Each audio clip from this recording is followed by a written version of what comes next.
Dans cette unité de production tournant à plein régime, des pains tissés se transforment.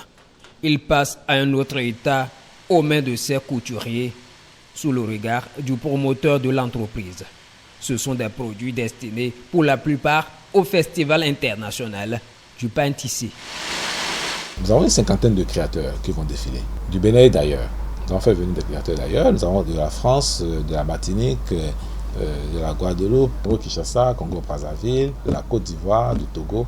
On a fait venir des créateurs de partout pour être avec nous parce que le combat ou le défi est commun. Le défi est totalement africain. Et tous ceux qui travaillent déjà un peu avec le pain tissé, on les a invités à nous soutenir, à être avec nous. Ici, divers modèles de tenues se confectionnent à la chaîne, des styles variés dessinés, brodés. Charlemagne veut mieux vendre le canevas du Bénin à cette rencontre internationale. On est un pays producteur de coton, le premier en Afrique. Et donc notre richesse c'est le coton. Et du coup, le pain tissé, il faut l'accompagner, il faut mettre la lumière réellement sur le pain tissé. Donc aujourd'hui, je dirais que le pain tissé se porte bien parce que nous avons fait quelques exigences. Nous le voulons un peu plus souple, nous le voulons un peu plus agréable parce que les clients se plaignent de la qualité. Et les tisseurs ont beaucoup travaillé à avoir des fils de coton et faire des tissés assez légers. À ce festival, la première dauphine de Miss Bénin 2007, aujourd'hui créatrice de mode, participe aussi. Déjà, elle nourrit de grosses ambitions. Je chéris quand même le rêve de pouvoir habiller plus localement qu'à l'étranger.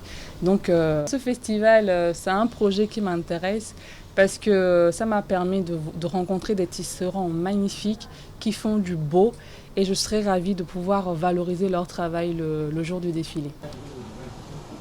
Depuis des années, Jérémy met sur le marché des vêtements en canevas entre-temps réservés uniquement au roi du Dan romain.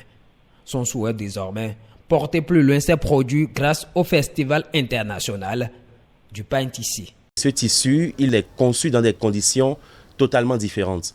Donc le tisserand, il ne mange pas, il ne boit pas, il ne s'habille pas, il est tout nu, il ne doit se faire voir par personne et il a des feuilles spéciales à mâcher. Et donc moi je suis très enthousiaste de faire partir de ces gens-là qui vont prouver que nous avons de la matière locale à partir de laquelle nous pouvons nous exprimer, nous révéler et nous exporter.